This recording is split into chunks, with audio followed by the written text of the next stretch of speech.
नमस्ते हजुरहरुलाई स्वागत छ मेरो च्यानलमा। आज मैले चकलेट कप केकको रेसिपी लिएर आएको छु। अब कप केकको लागि चाहिँ म ब्याटर चाहिँ रेडी गर्दै छु। पहिला सुरुमा आधी कप दुध हाल्दै छु। आधा कप दुध हालेछु। अब एउटा अन्डा पनि हाल्दै छु।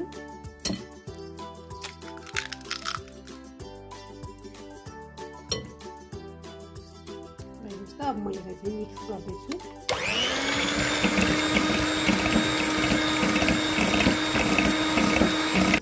हेर्नुहोस् यो मिक्स भयो। अब म यसमा चाहिँ सुगर हाल्दै छु आधी कप। 1 चम्चा तेल पनि हाल्दै छु।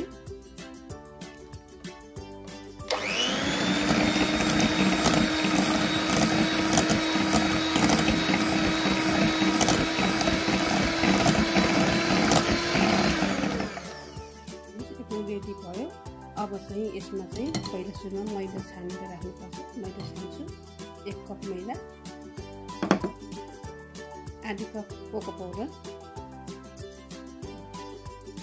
अब बेकिङ पाउडर चाहिँ 1 टीस्पुन हाल्दैछु। बेकिङ सोडा 1 टीस्पुन, नुन चाहिँ हाफ टीस्पुन हाल्दैछु। अब यसलाई मजाले छान्नु होला।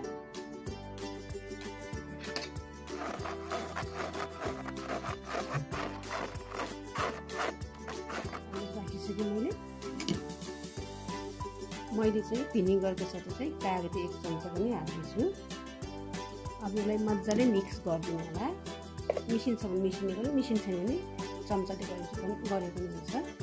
मैले चाहिँ मिसिनमा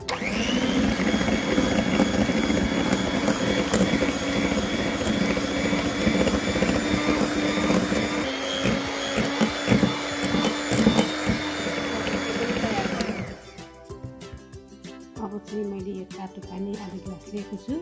यसमा चाहिँ कफी 1 चम्चा हालेर यसरी चलाइदिनु होला। अब यसमा बेटरमा पनि हालिदिनु होला। यसरी मजाले यो चम्चाले यसरी मजाले चलाइदिनु होला।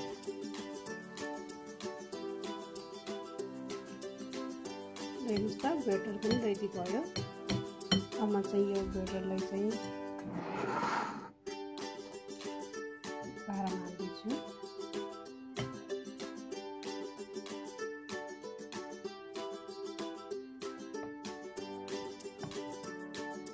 मैले रेडी पनि गरिसकेँ। अब यो ओभनमा हाल्दैछु। मैले चाहिँ 180 डिग्री सेल्सियसमा 20 मिनट हाल्दैछु। हेर्नुहोस् त यो केक पनि पाक्यो। अब म एकछिन चिसाउनको लागि छोड्दैछु। ल हेर्नुहोस् त कप केक तयार भयो। एकदमै नरम छ, सफ्ट छ एकदमै। अब म हल्का यसमा चाहिँ अलिकति डेकोरेट पनि गर्दैछु।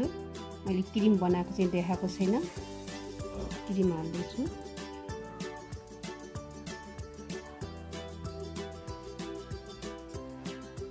हेर्नुहोस् त अब म सबैमा यस्तै क्रिम हालेर सबैमा रेडी गर्छु। हेर्नुहोस् त मैले केक पनि डेकोरेट गरेर राखिसकेँ। मैले क्रिम बनाएको चाहिँ देखाएन, क्रिम चाहिँ मैले बटरको चाहिँ बनाएको थिएँ। अब पछिको भिडियोमा चाहिँ मैले क्रिम पनि बनाएर देखाउँछु। हजुरहरूलाई चाहिँ मेरो भिडियो मनपर्छ भने लाइक, कमेन्ट, शेयर, सब्सक्राइब गर्न नभुल्नु होला। धन्यवाद। It's all about humanity.